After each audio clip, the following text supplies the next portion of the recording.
Por favor, Bispo Diego, o senhor está com a liberdade de nos abençoar. Obrigado.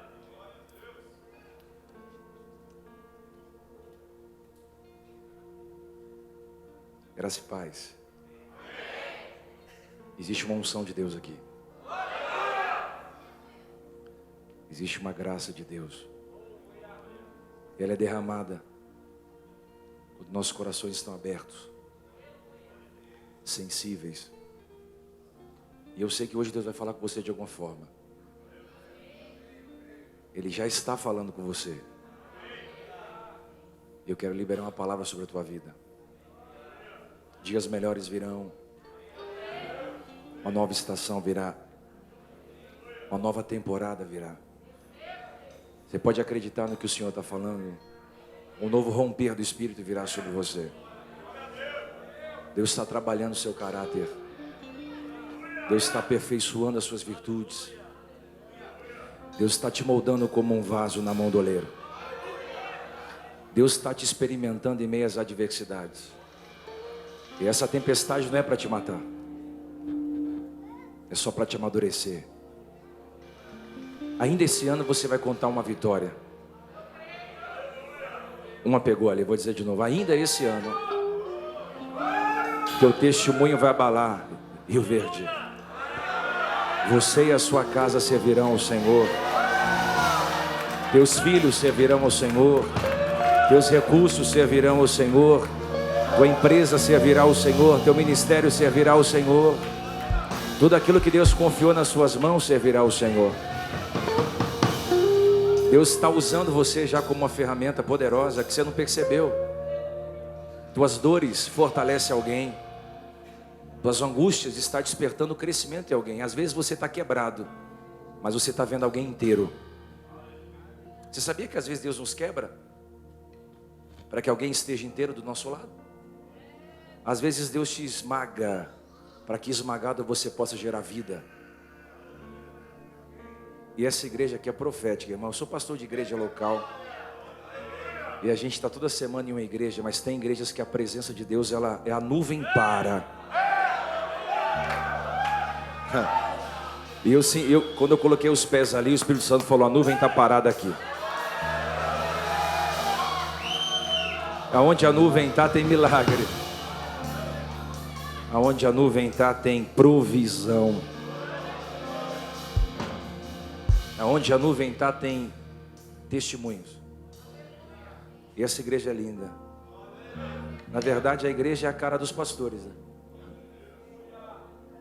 Pastor Felipe, obrigado. Estou tentando decorar teu nome, pastor. Até anotei aqui. Vou chamar de K. Deus abençoe. Gente, obrigado. Eu sou de São Paulo. Eu sou casado com a Bispa Luana, essa princesa aqui. A mulher mais linda desse mundo.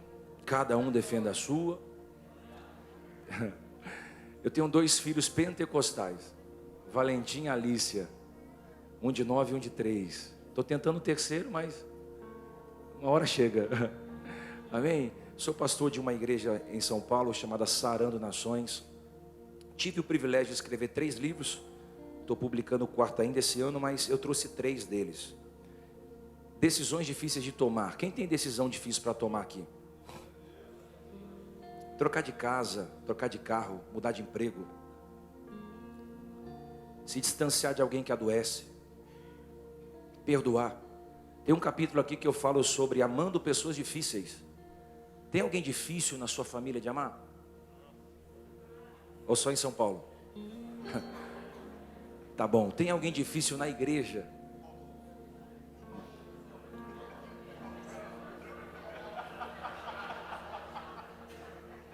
Sabe aquele irmão difícil de amar, de conviver, né? Aqui eu vou te ensinar a amar pessoas difíceis, começando por você. Tem um capítulo que eu falo sobre o tempo de afastar-se e de abraçar. A Bíblia diz que existe o tempo do abraço, e é maravilhoso quando você abraça. Gera ocitocina, a substância do amor. Mas Salomão disse que existe o tempo de afastar, de abraçar. Deixa eu fazer uma pergunta.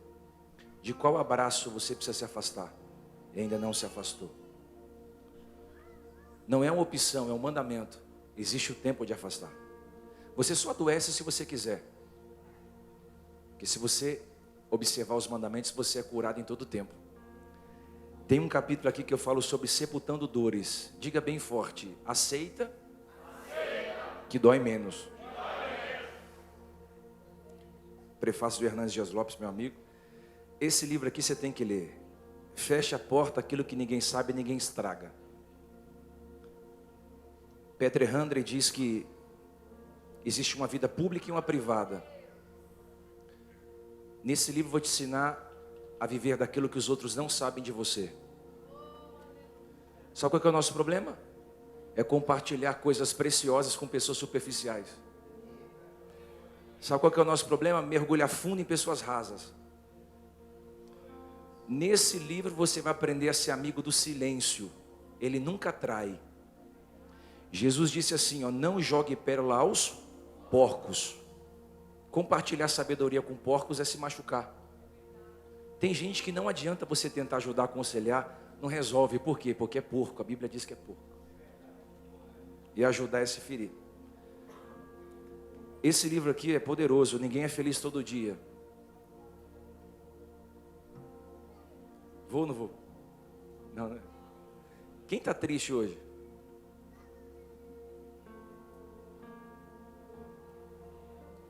E aí? Você foi o primeiro a levantar a mão? Vou te dar o livro. Geralmente eu pergunto por quê? Porque a gente aprende que não pode demonstrar fraqueza. 60% das pessoas aqui estão tristes, mas não fala. Por quê? Porque hoje escondedor é melhor do que revelador. Mas quando você estiver triste, fala, eu não estou bem. Por quê? Quando você diz eu não estou bem, a graça te envolve. Não é a sua força, é o poder de Deus que se aperfeiçoa na sua fraqueza. É quando você está fraco que Deus fala, vem cá filha, eu vou te fortalecer. Vou te dar força para caminhar a segunda milha. Como Deus disse a Elias, come pão, bebe água. Porque com a força do pão e da água você vai caminhar 40 dias. Não é a tua resiliência, não são os seus títulos, é o poder de Deus. Quando você estiver fraco, faça igual Paulo. Eu estou fraco, mas a graça me envolve. Lá no final eu vou dar esse livro para ele. Esse livro aqui é poderoso, você tem que ler. Eu falo sobre as agruras da vida, as dores da vida. Dias difíceis, dias amargos, dias de angústia, dias de traição. Você tem que ler, cabeceira. Esses dois aqui é para o pastor Felipe. E esse outro aqui é para a esposa. Está aqui, ó. Vem cá, pastora.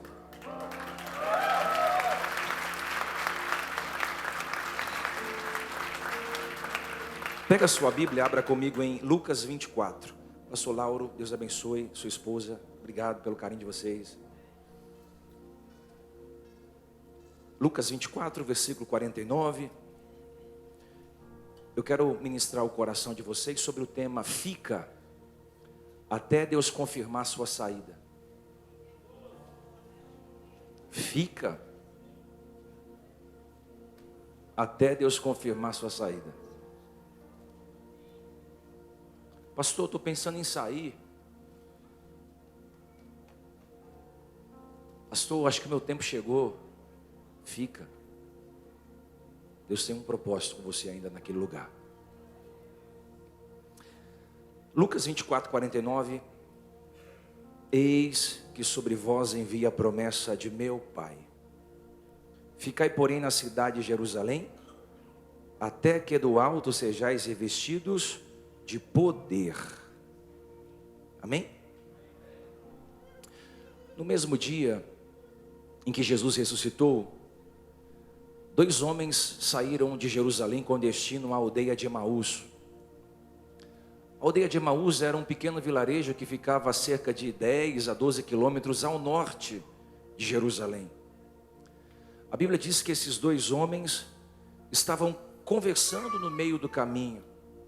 E a conversa que eles nutriam entre ambos era a morte e a crucificação de Jesus. Eles estão abatidos, feridos, melancólicos e entristecidos, porque o mestre havia sido crucificado. Sem que eles percebessem, diz a Bíblia que Jesus, como um forasteiro, começa a andar no meio deles. E Jesus resolve perguntar para eles, por que vocês estão tristes? E eles disseram: você não sabe o que aconteceu com Jesus de Nazaré, um profeta cheio de obras? Ele foi morto, e nós não sabemos aonde o seu corpo está. Nós estamos aqui entristecidos. Na verdade, as mulheres foram até o sepulcro, e o sepulcro está vazio. Eles estavam buscando saber aonde estava o corpo de Jesus, mas eles nunca saberiam aonde estava o corpo de Jesus, porque a sepultura não foi aberta pelo lado de fora, a sepultura foi aberta pelo lado de dentro. Não foi a morte quem venceu Jesus, foi Jesus quem venceu a morte. Talvez a gente tenha muitas dúvidas acerca de quem é Jesus, mas Jesus não é igual a Allan Kardec, o pai do espiritismo, que foi sepultado em Père Lachaise, em Paris, na França, onde seus ossos mortais estão ali até hoje. Jesus não é igual a Siddhartha Gautama, o pai do budismo, que está sepultado em Jihuan, na China, e os seus ossos mortais estão ali também até hoje. Ele não é igual ao reverendo Moon, que se denominou Messias, mas está sepultado na Arábia, em Medina. Ele não é igual a esse. Ele também não é igual a Maomé, e seus ossos mortais também estão sepultados debaixo da terra. Também não é igual a Joseph Smith, o pai dos Testemunhos de Jeová, que está sepultado nos Estados Unidos até hoje. Não, Jesus não é igual a esses homens. Se você for em Israel, você vai ver uma grande placa na porta do seu sepulcro: ele não está aqui. Ele ressuscitou. Ele está no nosso meio. Quem pode adorar a Deus por isso? Quem é esse homem que ressuscitou ao terceiro dia? Jesus de Nazaré. Para os panteístas ele é tudo e tudo é ele. Para os espíritas ele é um espírito evoluído. Para os muçulmanos ele é um profeta menor que Maomé. Para os ateus ele nunca existiu. Para os budistas uma mente brilhante. Para os católicos ele está pendurado na cruz do meio. Mas para a Catedral da Família, ele é o Cordeiro de Deus que tira o pecado. Você pode levantar sua mão direita para o céu.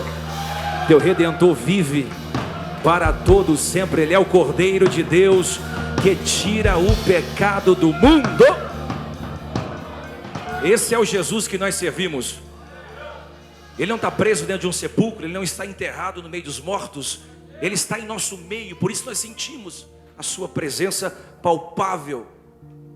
Dois homens estão em direção a Emaús. Jesus entra no meio deles, eles não sabem, mas no final do percurso de 12 quilômetros, Cleópatra constrange Jesus a entrar na sua casa e ceiar com ele e comer pão.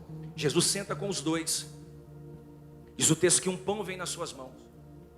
Quando ele levanta o pão para o céu e ele parte o pão, os olhos dos dois são abertos.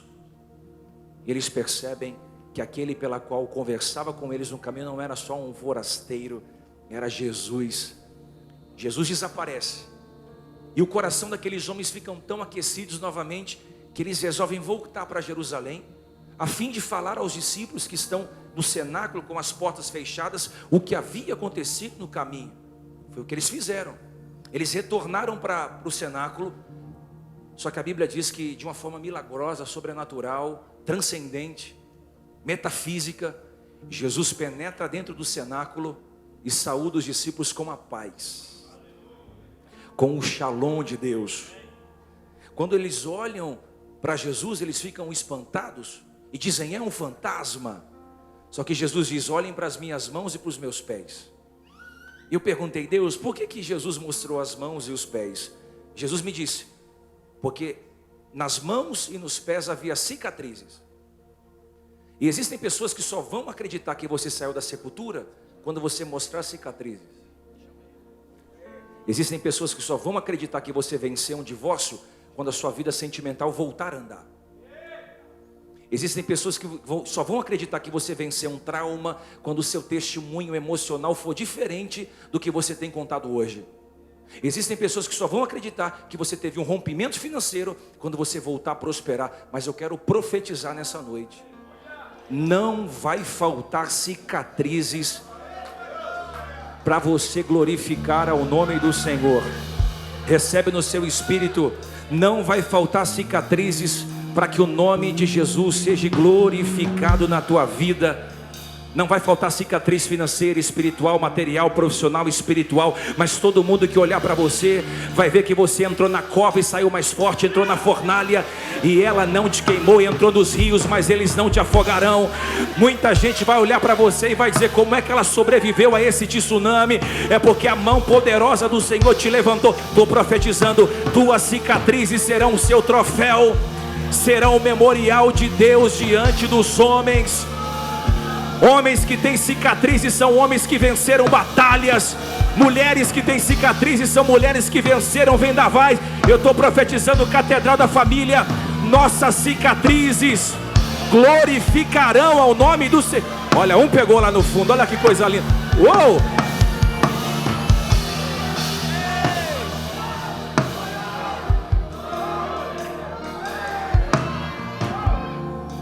Se duvidarem das suas palavras, mostre as cicatrizes.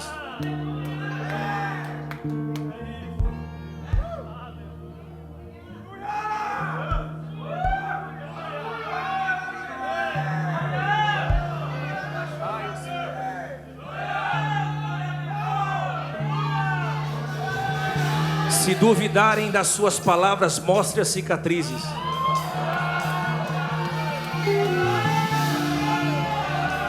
Por isso que Paulo diz: ninguém me moleste, pois eu trago no meu corpo as marcas de Cristo.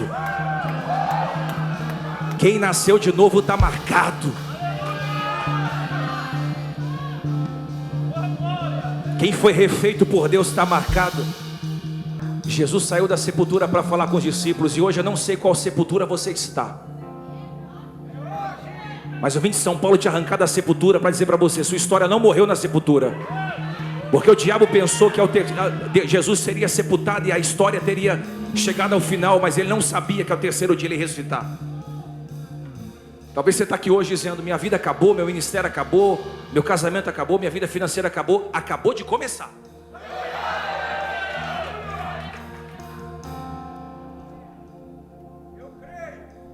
Os discípulos olham e dizem: é você? Ele mostra as cicatrizes. E aí Jesus chama os discípulos e diz assim: ó, ficai-vos em Jerusalém, até que do alto sejais revestidos de poder. Pastor Lauro, Jesus não pergunta se eles querem. Jesus não pergunta se eles podem, Pastor Felipe. Jesus não pergunta se eles desejam. Jesus dá uma ordem: fica. Mas vais ficar em Jerusalém, até que do alto sejais revestidos de poder. E por que Jesus disse para ficar em Jerusalém? Nunca se perguntou? Porque eles queriam voltar para Galileia. Eles não queriam ficar em Jerusalém, porque Jerusalém era o epicentro da perseguição. Estar em Jerusalém era ser perseguido. Estar em Jerusalém era correr risco de vida. Estar em Jerusalém era ficar em um ambiente desconfortável. Jerusalém havia perseguição, morte, caos, terror. Jesus havia sido crucificado em Jerusalém. Por isso que Jesus disse: Jerusalém, Jerusalém, que mata os profetas e apedreja aqueles que são enviados. Filipe, houve um momento que Jerusalém se tornou um cemitério de profeta. Quem era enviado para Jerusalém morria. E Jesus está dizendo: eu quero que vocês fiquem em Jerusalém, no lugar onde o fogo está pegando, no lugar onde a perseguição é avassaladora, no lugar onde vão te espremer na tentativa de fazer você parar. Eu quero que você fique em Jerusalém. E aqui nasceu um questionamento na minha mente. Jerusalém é a cidade da adoração. Diga bem forte: Jerusalém é a cidade da adoração. Se Jerusalém é a cidade da adoração, tinha que só ter adorador.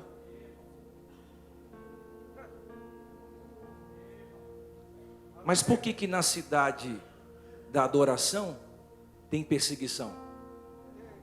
Porque nem todo mundo que está em Jerusalém é adorador. Nem todo mundo que está em nosso meio nasceu de novo. Nem todo mundo que está dentro de uma igreja, de fato, é um novo nascido. Você não entendeu ainda? Eu vou dizer para você. Às vezes você está no lugar de cura e tem gente do seu lado tentando te adoecer. Aí você diz, como pode esse cara na igreja há tanto tempo tentando tirar minha paz? Como pode aquela irmã dizer que nasceu de novo, tentar roubar a minha energia, roubar a minha paz? É porque nem todo mundo que está no nosso meio de fato tem a marca de Cristo Jesus. Muita gente está no nosso meio, mas não sabe curar, não sabe liberar bênção, não sabe liberar paz, não anda em comunhão com os irmãos. Então muitas vezes Deus vai nos pedir para ficar em lugares que a gente não quer ficar, lugar que as pessoas vão nos perseguir, vão nos difamar, vão nos degrenir. E por que Ele faz isso? Porque Ele quer nos preparar. Diga bem forte, Deus quer nos preparar. Eu quero liberar uma palavra sobre essa igreja. Se estão te perseguindo, se estão te atrapalhando, se estão te machucando, se estão te prejudicando, é sinal que você está no caminho certo. Ninguém atira pedra em árvore que não dá fruto, ninguém chuta cão morto, ninguém se preocupa com gente que não está fazendo a diferença. Se estão te machucando é porque já viram que você é luz, sal e... Oh, Espírito Santo. Se estão falando de você é porque já sabem aonde você vai chegar. Se estão tentando te prejudicar, é porque a marca de Jesus já está brilhando em você. Porque ninguém joga dentro de um poço quem não é sonhador. Ninguém joga dentro de uma cova de leões quem não é homem de oração. Ninguém joga dentro de uma fornalha de fogo ardente quem não tem vida com Deus. Se a perseguição aumentou, é sinal que Deus quer te preparar para algo novo. Ei, levanta a sua mão. A perseguição chegou na sua casa, chegou na sua igreja, chegou na sua cidade, chegou na sua família, chegou no seu emprego. E Deus está dizendo, primeiro eu vou te preparar para depois te enviar. Um pegou lá no fundo, eu vou dizer de novo. Primeiro Deus vai te preparar para depois te enviar. Antes da perseguição, irmão, antes da promoção vem a perseguição. Recebe, antes da realização da promessa na tua vida, vai vir um tempo de perseguição. Antes de Deus mudar você de nível, a perseguição vai aumentar. Chacoalha teu irmão, diga assim: Deus vai aumentar o nível da perseguição. Não, está muito fraco isso aqui, eu vou perguntar de novo. Diga para o seu irmão: Deus vai aumentar o nível da perseguição. E eu vou dizer para alguém aqui: se você nunca foi perseguido, prepare-se, você será. Uma pegou lá no fundo, eu vou dizer de novo. O câmera pegou, olha que coisa linda, olha. Se você não foi perseguido, prepare-se, você será. O apóstolo Paulo diz: aqueles que querem viver piedosamente em Cristo Jesus serão duramente perseguidos. Jesus subiu com os discípulos no monte e disse: bem-aventurados sois vós, quando perseguidos por causa de mim, por causa da justiça, porque de vós é o reino de Deus. O apóstolo Pedro disse: não estranheis o fogo ardente da provação, porque quando chega a provação é para moldar, para purificar, para se tornar participante do corpo de Cristo. Eu vou dizer algo para alguém aqui. Toda vez que Deus quiser te promover, Ele vai te ensinar a conviver onde as cobras podem morder. Só quem tem promessa vai ter que aprender a conviver no meio de cobras e largatos.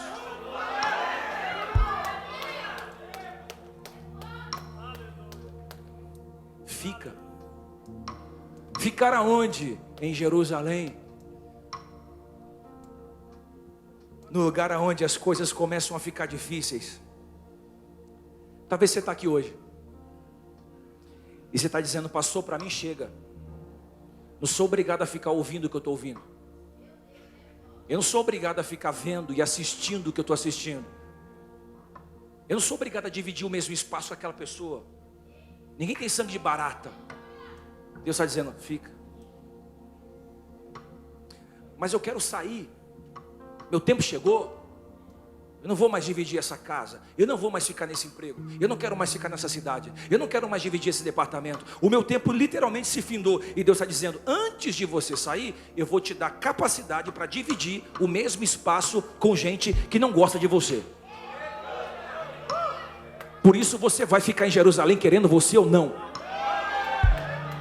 Porque não é um pedido, é uma ordem que Deus dá. Essa ordem se estende para a igreja Catedral da Família. Ficai-vos pois, em Jerusalém. E talvez você não quer ficar nesse casamento, você não quer ficar nessa casa, você não quer ficar na igreja, você não quer ficar nesse namoro, você não quer ficar naquela empresa, mas não é o seu querer. Porque quando você se converte a Jesus, você é domesticado pelo Espírito. É Ele que dita as ordens. É Ele que diz, você vai ou não vai, você vem e você fica.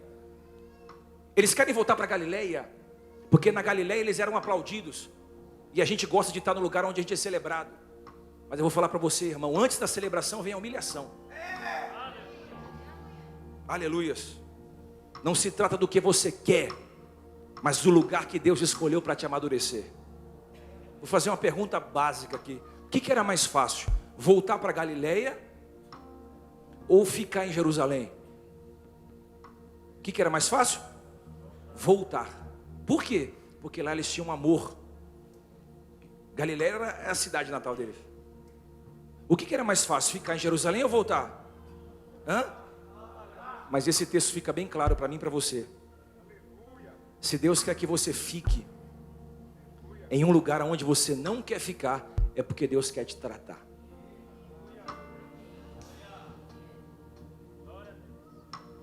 Muitas vezes eu quis sair de lugares, sabe? Eu disse, cara, não dá mais para ficar aqui. Eu não consigo mais dividir o mesmo espaço com você. Muitas vezes eu quis voltar atrás.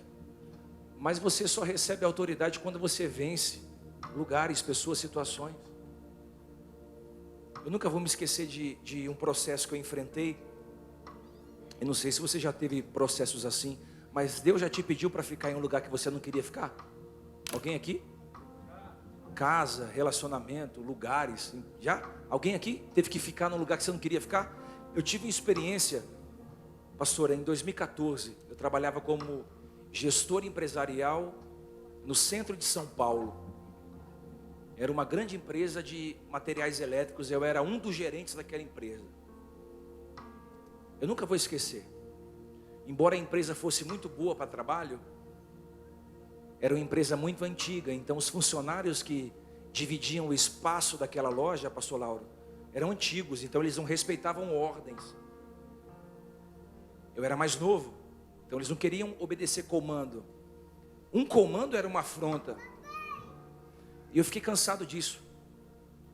Porque era difícil organizar a equipe liderando pessoas que não tinham submissão. Um dia eu cheguei em casa cansado. Luana era gerente do Banco Bradesco na época. Eu disse, Luana, eu não quero mais ficar nessa loja. Eu não quero mais dividir o espaço com esse povo. Esse povo é insubmisso, é rebelde. O meu emocional está esgotado. Amanhã eu vou pedir a conta. Amanhã eu peço a conta, eu vou embora. Eu me lembro que eu cheguei para trabalhar. Naquela época eu trabalhava ainda. Eu coloquei a minha camisa e entrei dentro de um banheiro que ficava na frente da empresa.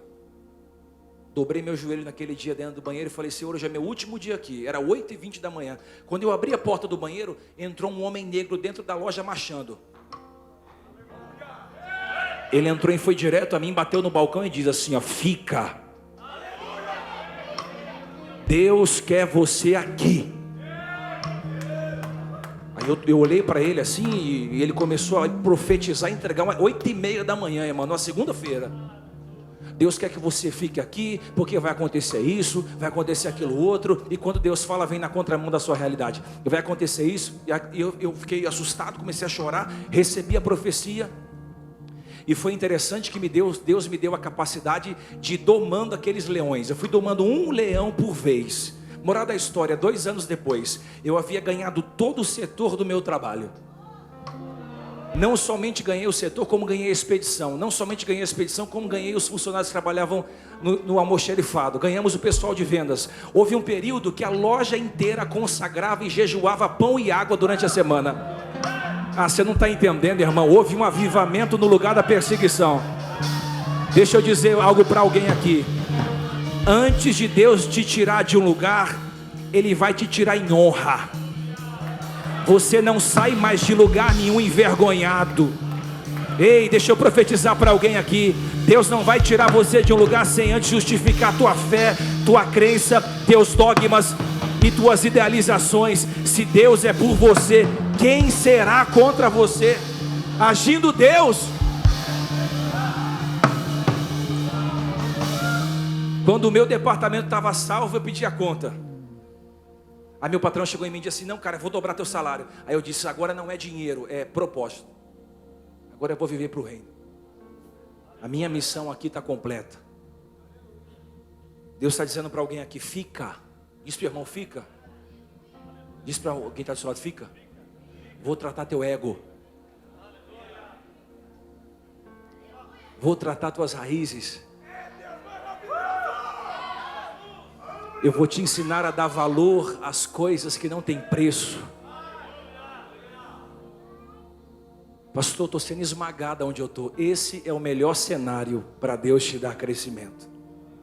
Você não entendeu? Eu vou dizer de novo. Pastor, está difícil. Esse é o melhor cenário para Deus te dar crescimento. A estação que você mais cresce na vida é a estação que o dinheiro acaba.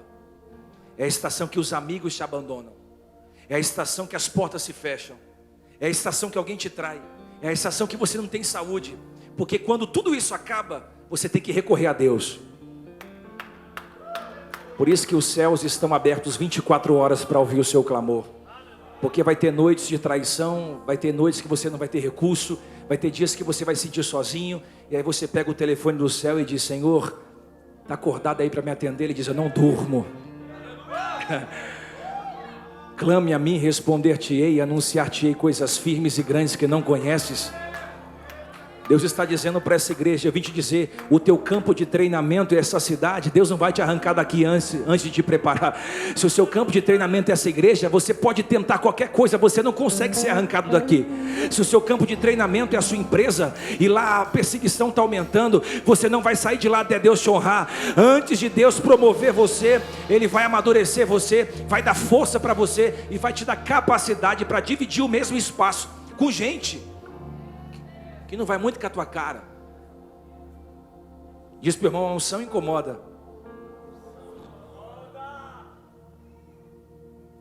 Agora olha que coisa poderosa. Entendi que é para ficar, mas até quando?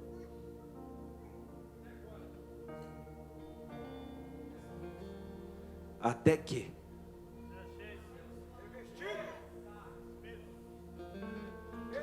sejais revestidos de poder. Em outras palavras, existe o tempo para sair, mas você não sai da forma que entrou. Você sai revestido de poder. Você sai revestido de poder. É tempo, irmão, de andarmos pelo Espírito. Paulo diz aos irmãos na Galácia: ande no Espírito, viva no Espírito. O que ele está dizendo? Que precisamos andar no Espírito. Ou seja, você vai fazer alguma coisa? Vou, mas faça no poder do Espírito Santo. O problema da nossa geração é que quando as coisas começam a apertar, elas querem voltar para Galileia, porque elas não querem passar por provas, não querem passar por lutas, não querem chorar, não querem ser humilhadas. Irmãos, o Evangelho não vai te colocar em uma bolha antidor. Ao contrário, C.S. Lewis diz que o Evangelho nos prepara para enfrentarmos as agruras da vida. Não existe ninguém nesse mundo mais bem preparado para lidar com o sofrimento do que eu e você. Por quê? Temos o Evangelho. Temos a palavra. Temos um cordeiro que tira o pecado do mundo. Temos uma graça ilimitada e um favor que cai sobre a nossa vida toda manhã. Isso é motivo para adorar a Deus. Ei, levanta desse lugar, chacoalha essa poeira, sai dessa sepultura. Esse lugar que você está não vai te matar, não vai ser a sua sepultura. Esse lugar vai ser o memorial para você contar o teu testemunho. Jerusalém não é o fim do teu ministério, é o começo do teu ministério. Aleluias. Filipe contava um pouquinho do que aconteceu aqui. Foi extraordinário. Por quê? Porque ele disse que quando ele chegou aqui era uma situação, mas a situação foi revertida, porque aonde a presença chega, o ambiente muda. Aonde os adoradores, irmão, eu vou profetizar, nos próximos 24 meses essa igreja aqui não vai comportar mais uma alma dentro. Deus vai arrancar vocês desse lugar. Sabe por quê? Porque Deus vai mandar um avivamento sobre essa cidade. A nuvem de Deus pairou aqui. E irmãos, vai vir gente que nunca pisou os pés aqui dentro. Vai voltar pessoas que saíram. Ei, pastor, se você fizer 3 cultos, 4 cultos, vai encher. Porque Deus está dizendo: eu vou liberar um favor sobre vocês. Foste fiel no pouco, colocarei vocês no muito. Me honraram no pouco, colocarei vocês no muito, diz o Senhor.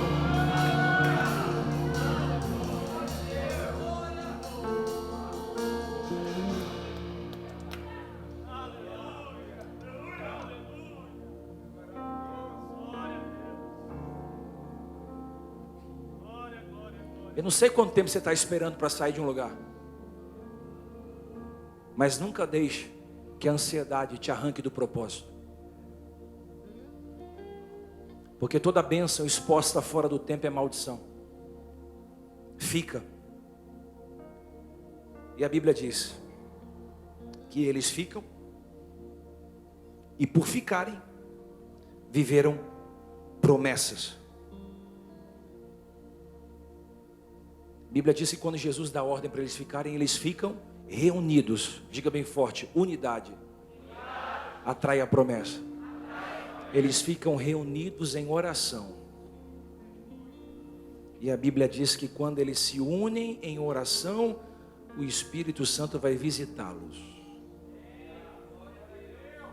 Diz a Bíblia Sagrada que ao cumprir-se o dia de Pentecostes, estavam todos reunidos no mesmo lugar.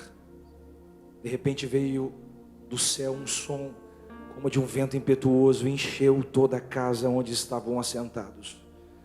E apareceu distribuído entre eles línguas como de fogo, e pousaram sobre cada um deles, e todos, não foi 1, 2, foi todos, ficaram cheios do Espírito Santo e começaram a falar em outras línguas. Falar em outras línguas não é uma cultura moderna, a glossália na teologia. Falar em outras línguas é o dom de quem permaneceu em Jerusalém, do alto foi batizado pelo Espírito Santo. Falar em línguas edifica o seu espírito com o Espírito de Deus. Todos foram cheios levanta a mão para o céu. Haverá um batismo do Espírito Santo fluindo sobre você e a sua casa. Haverá um derramamento de unção fresca sobre você e o seu ministério. Felipe, Deus está derramando uma unção fresca sobre você e a sua casa. Deus mostrava você cansado, o Espírito Santo está dizendo: eu estou arrancando esse cansaço. Não é um cansaço de você dormir 3, 4 horas, é um cansaço crônico. Deus está dizendo: eu vou tirar o teu cansaço e vou derramar uma dose a mais de unção sobre a sua vida. Por quê? Porque eu te prometi o governo dessa cidade. Não é o que você quer, não é o que você pediu, é o que já foi falado há meses atrás sobre a tua vida. E você vai precisar estar revestido de poder e autoridade para poder ganhar essa cidade. Deus vai colocar sobre a tua mão os empresários dessa cidade. Você não pediu? Tu fez uma oração há meses atrás dizendo: Deus, levante os empresários dessa cidade para que a obra cresça. Deus está dizendo: vou colocar sobre essa casa investidores do meu reino, diz o Senhor dos Exércitos. Eu via pessoas entrando aqui deixando ofertas, pessoas dizendo: eu quero investir no projeto.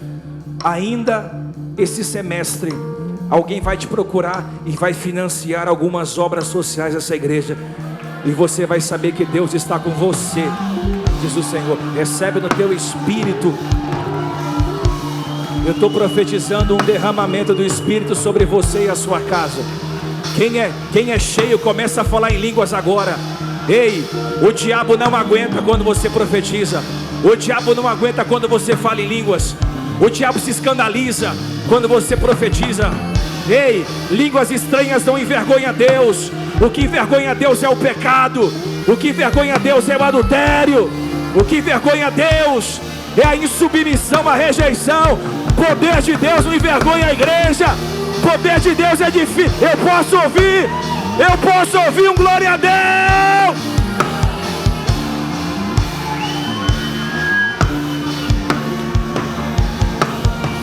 Uma pegou ali, ó. O outro pegou ali, ó. Cameraman pegou lá atrás. Deixa eu profetizar o derramamento do Espírito Santo sobre a catedral da família. Ninguém vai entender o que vai acontecer aqui. Nem olhos viram, nem ouvidos ouviram, nem jamais penetrou no coração do homem, é o que Deus tem reservado para você e a sua casa. Você pode chacoalhar 3 ou 4 aí e dizer assim: está vindo uma dose a mais de unção. E chacoalha, chacoalha, chacoalha, chacoalha. Está vindo uma dose a mais de unção, vai. Olha, já pegou, o vaso está cheio ali no meio. Eu estou sentindo o cheiro de terra molhada. Eu estou sentindo o cheiro de terra molhada. Eu estou sentindo o cheiro de terra molhada. E todas as vezes que a terra fica molhada, é sinal que Deus está derramando um novo tempo, avivamento.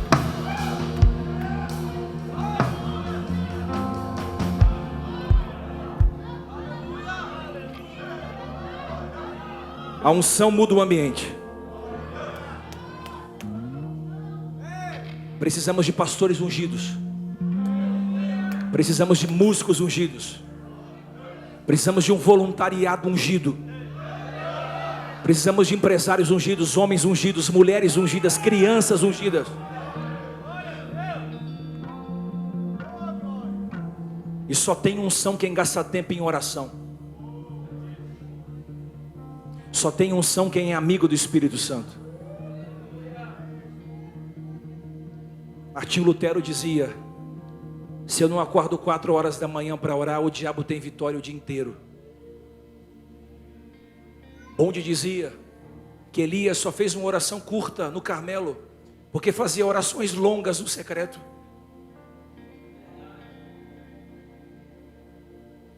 Spurgeon dizia que a oração era tão fundamental para a vida dele, quanto o ar que ele respirava e o sangue que corria na sua veia.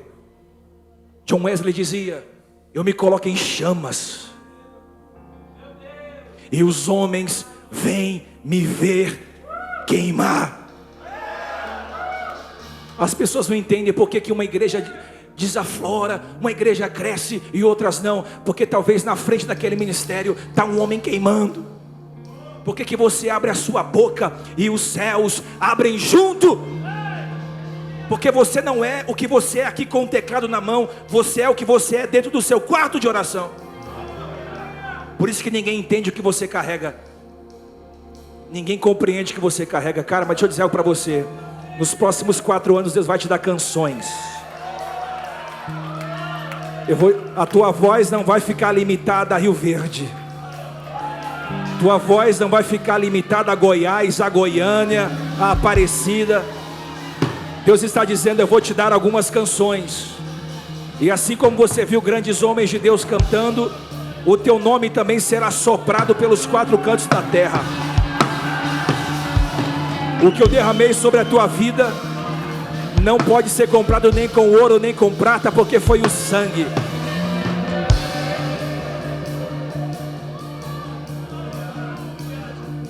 Deus está dizendo: se você honrar o sacerdote dessa casa, eu te honrarei.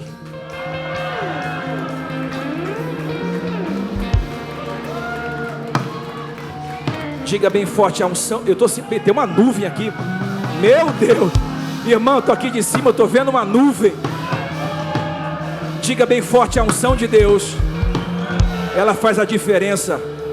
Isaías 10, 27, a unção de Deus quebra o jugo. Volta para a empresa amanhã cheia de unção. Vai cair gente endemoniada só de você pisar o seu pé na empresa amanhã. Vai para a sua faculdade cheia de unção. O ambiente vai ser mudado. Vai para a sua casa cheia de unção. O seu marido que bebe, o seu filho que não é da igreja, vai sentir o poder de Deus através da sua vida. Ei, ei, ei. A unção de Deus muda o ambiente. Diga bem forte: a unção de Deus muda o ambiente. Agora eu termino aqui. Só existe 2 formas de você receber a unção de Deus. Pergunta qual? Primeiro, pelo esmagar.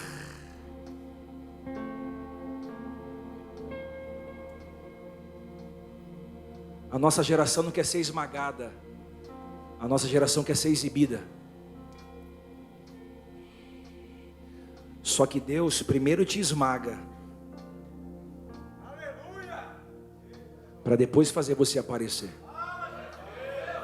O diabo é diferente. Primeiro ele te faz aparecer, para depois ele te humilha. Pastor, eu quero ser um homem cheio de unção, eu quero ser uma mulher cheia de unção. Deus vai te esmagar. Ele vai te esmagar. O trigo esmagado gera o pão. A azeitona esmagada gera o azeite. A rosa esmagada gera o perfume. Oh Espírito Santo. Oh Espírito Santo.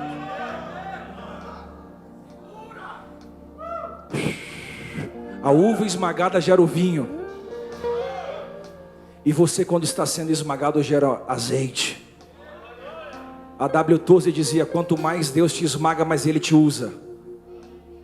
Aí você entra aqui dentro dizendo: estou passando por uma prova, estou passando por um vento, estou passando por uma adversidade. Aí tudo caiu sobre a minha cabeça, estou vivendo dias difíceis. E Deus olhando do céu dizendo: bobinho, nem sabe que tudo que está acontecendo está cooperando para o amadurecimento da unção. Ei, a partir de hoje você não reclama mais do que você está passando. Porque tudo que você está passando é abastecimento de unção sobre a tua vida. Quanto mais você está sendo esmagado, mais unção você está recebendo de Deus. Diga glória a Deus. Termino aqui. Diga assim: receba unção no esmagamento. Segundo, receba unção no secreto. A geração do exibicionismo não gosta do secreto. Sabe por quê? Porque ali não tem foto. Ali não tem câmera. Não tem fumaça.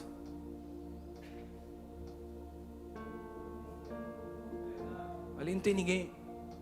É só você e você. Ali ninguém te nota.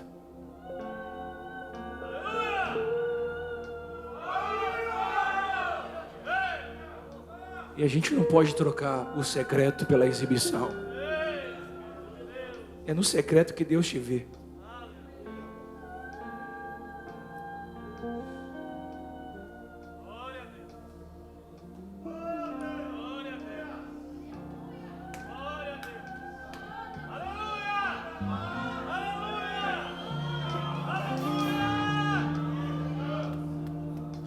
Por que os apóstolos aguentaram a tortura e a perseguição? Porque estavam revestidos. Fique em Jerusalém, para quê? Para revestimento de poder. Quando vocês forem torturados, vocês terem resiliência. Por que eles precisavam ser cheios? Porque eles seriam torturados. Pedro foi crucificado, não abandonou a fé. André foi torturado e pôs-se em uma cruz, não abandonou a fé. João foi exilado para a ilha de Patmos, não abandonou a fé. Filipe foi enforcado, outros dizem que ele foi apedrejado, não abandonou a fé. Mateus morreu à espada, não abandonou a fé. Natanael foi espancado até a morte, não abandonou a fé. Tomé foi ferido do lado, não abandonou a fé.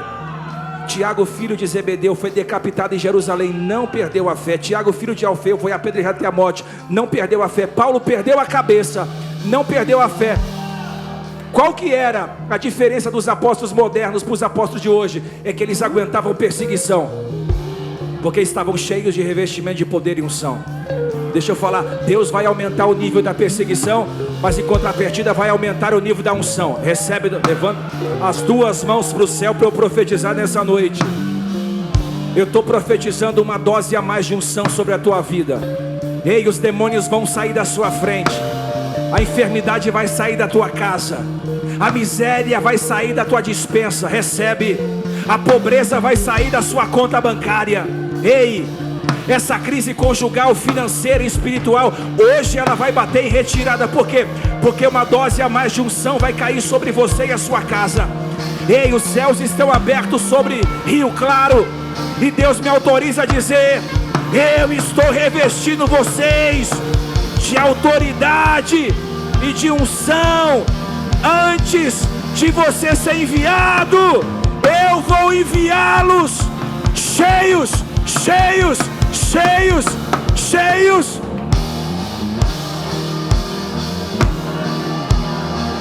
Só quem recebe, dá um pulo dessa cadeira